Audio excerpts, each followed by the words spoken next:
And now chapter 8, prayers by Queen Kunti and Pariksit saved.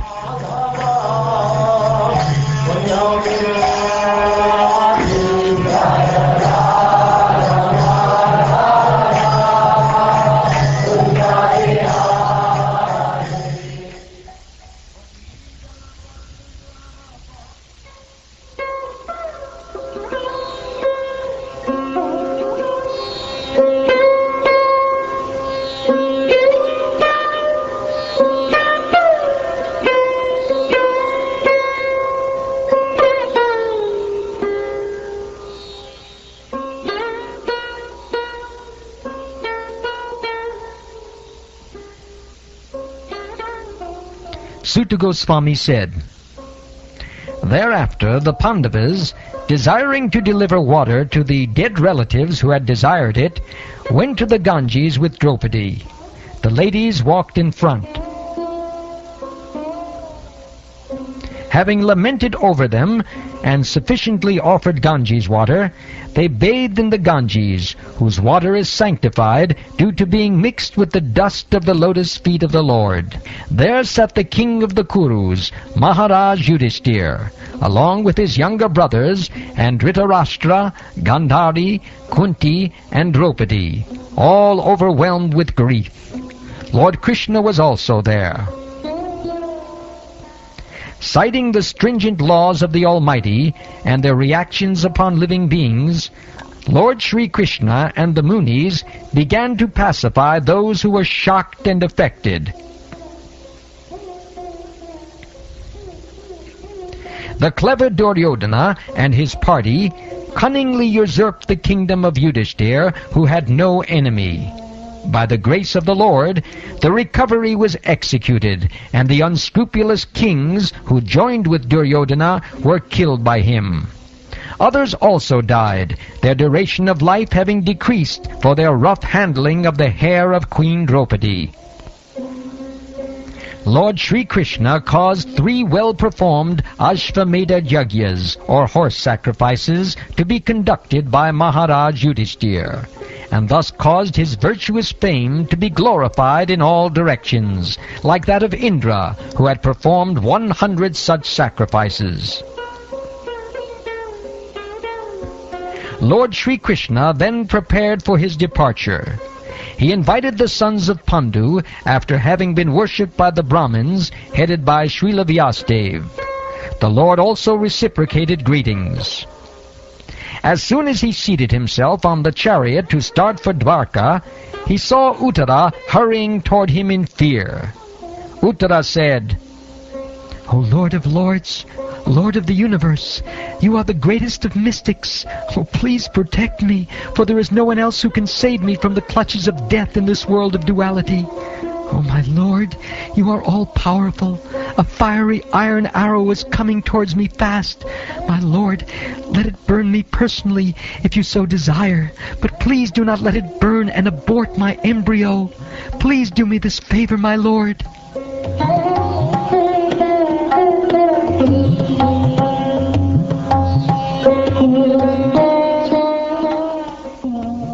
Having patiently heard her words, Lord Sri Krishna, who is always very affectionate to his devotees, could at once understand that Ashvatthama, the son of Dronacharya, had thrown the Brahmastra to finish the last life in the Pandava family. Seeing the glaring Brahmastra proceeding towards them, the Pandavas took up their 5 respective weapons. The Almighty Personality of Godhead, Sri Krishna, having observed that a great danger was befalling his unalloyed devotees, who were fully surrendered souls, at once took up his Sudarshan disc to protect them. The Lord of Supreme Mysticism, Sri Krishna, resides within everyone's heart as the Paramatma. As such, just to protect the progeny of the Kuru dynasty, he covered the embryo of Uttara by his personal energy. O Shonaka, Although the supreme Brahmastra weapon released by Ashvatthama was irresistible and without check or counteraction, it was neutralized and foiled when confronted by the strength of Vishnu or Lord Krishna. O Brahmins, do not think this to be especially wonderful in the activities of the mysterious and infallible personality of Godhead. By his own transcendental energy, he maintains and annihilates all material things, although he himself is unborn.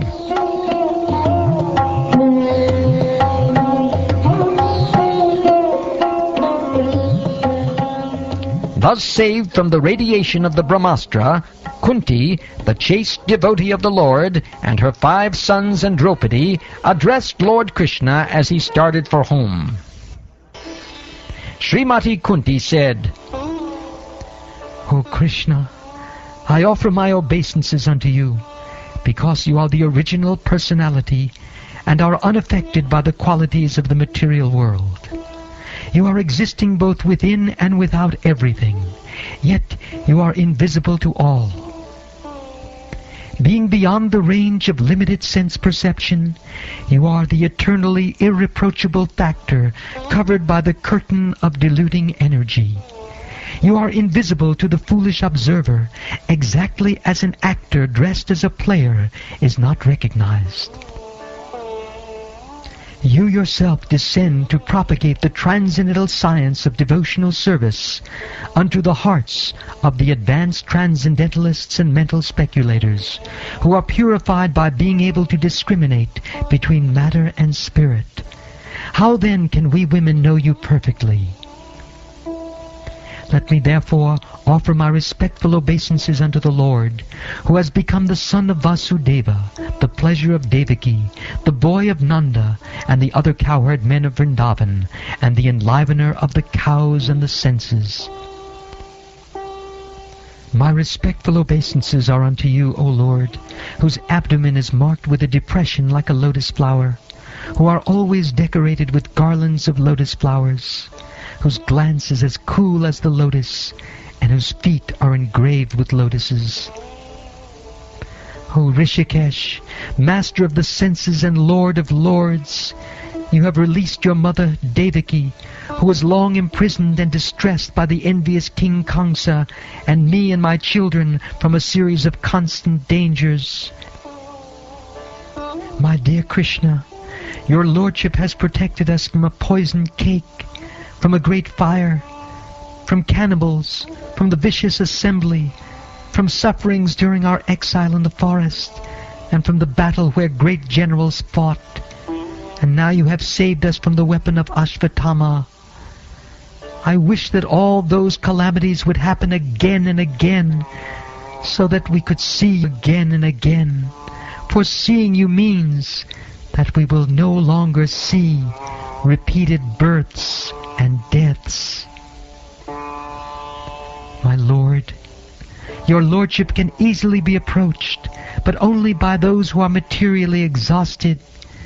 One path of material progress, trying to improve himself with respectable parentage, great opulence, high education, and bodily beauty, cannot approach you with sincere feeling. My obeisances are unto you, who are the property of the materially impoverished. You have nothing to do with the actions and reactions of the material modes of nature. You are self-satisfied, and therefore you are the most gentle, and are master of the monists. My Lord, I consider your lordship to be eternal time, the supreme controller, without beginning and end, the all-pervasive one. In distributing your mercy, you are equal to everyone. The dissensions between living beings are due to social intercourse.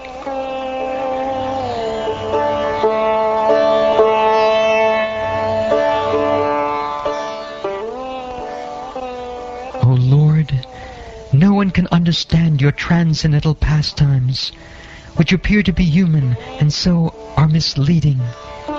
You have no specific object of favor, nor do you have any object of envy. People only imagine that you are partial. Of course it is bewildering, O soul of the universe, that you work, though you are inactive, and that you take birth, though you are the vital force and the unborn. You yourself descend amongst animals, men, sages, and aquatics. Verily, this is bewildering. My dear Krishna, Yashoda took up a rope to bind you when you committed an offense, and your perturbed eyes overflooded with tears, which washed the mascara from your eyes, and you were afraid, though fear personified is afraid of you. This sight is bewildering to me. Some say that the unborn is born for the glorification of pious kings, and others say that he is born to please King Yadu, one of your dearest devotees.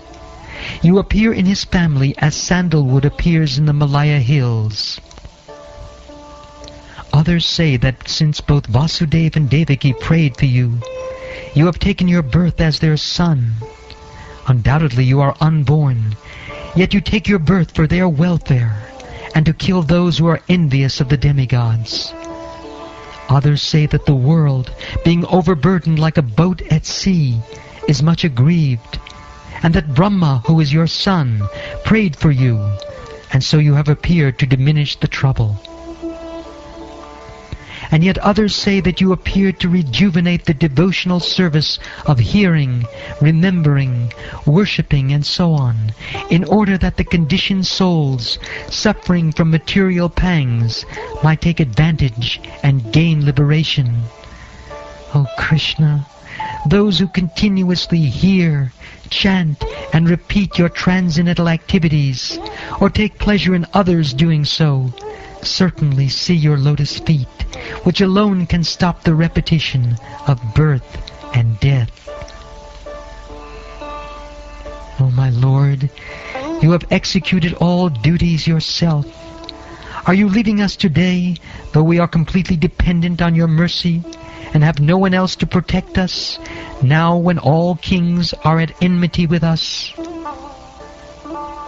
As the name and fame of a particular body is finished with the disappearance of the living spirit, similarly, if you do not look upon us, all our fame and activities, along with the Pandavas and Yadus, will end at once.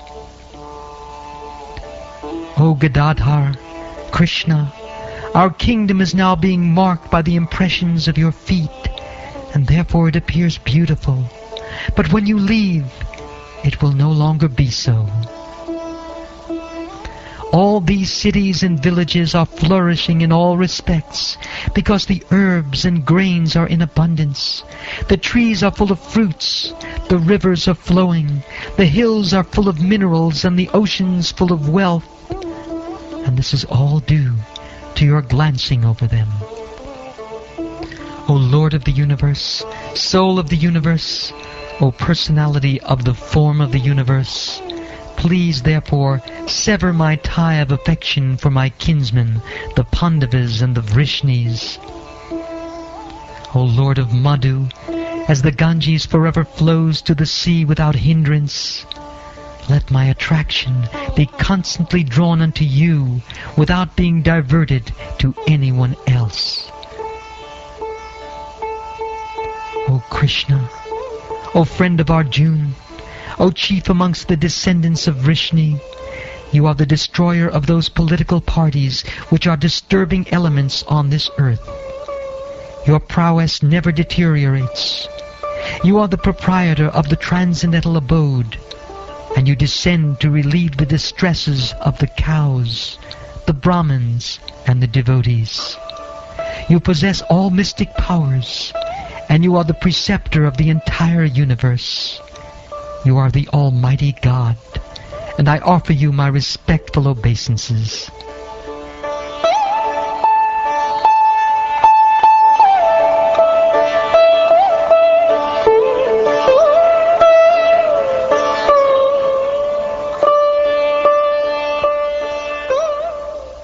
Sutta Goswami said, The Lord, thus hearing the prayers of Kunti Devi, composed in choice words for his glorification, mildly smiled. That smile was as enchanting as his mystic power. Thus accepting the prayers of Srimati Kunti Devi, the Lord subsequently informed other ladies of his departure by entering the palace of Hastinapur. But upon preparing to leave, he was stopped by King Yudhishthir, who implored him lovingly. King Yudhishthir, who was much aggrieved, could not be convinced, despite instructions by great sages headed by Vyas and the Lord Krishna himself, the performer of superhuman feats, and despite all historical evidence. King Yudhishthir, son of Dharma, overwhelmed by the death of his friends, was aggrieved just like a common materialistic man. O sages, thus deluded by affection, he began to speak. King Yudhishthir said, "O my lot, I am the most sinful man. Just see my heart, which is full of ignorance. This body, which is ultimately meant for others, has killed many, many phalanxes of men. I have killed many boys, Brahmins, well-wishers, friends, parents, preceptors, and brothers. Though I live millions of years, I will not be relieved from the hell that awaits me for all these sins. There is no sin for a king who kills for the right cause, who is engaged in maintaining his citizens. But this injunction is not applicable to me. I have killed many friends of women, and I have thus caused enmity to such an extent that it is not possible to undo it by material welfare work. As it is not possible to filter muddy water through mud, or purify a wine-stained pot with wine, it is not possible to counteract the killing of men by sacrificing animals.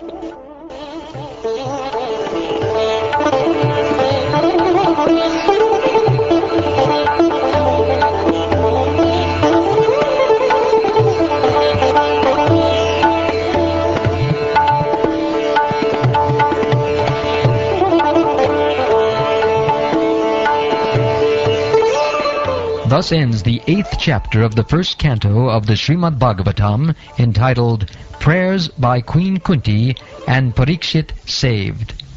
The Pandavas, desiring to deliver water to the dead relatives who had desired it, went to the Ganges with Draupadi. The ladies walked in front.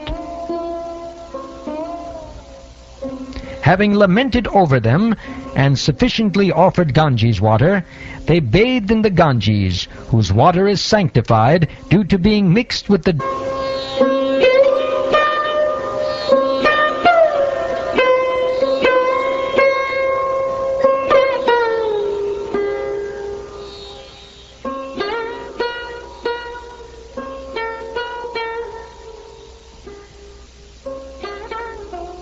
Sutta Goswami said, Thereafter, dust of the lotus feet of the Lord, there sat the king of the Kurus, Maharaj Yudhishthir, along with his younger brothers, and Dhritarashtra, Gandhari, Kunti, and Draupadi, all overwhelmed with grief.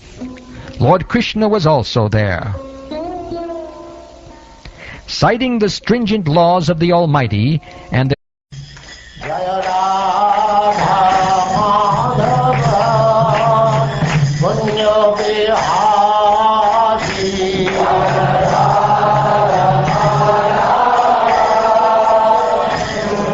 And now Chapter 8, Prayers by Queen Kunti and Pariksit Saved.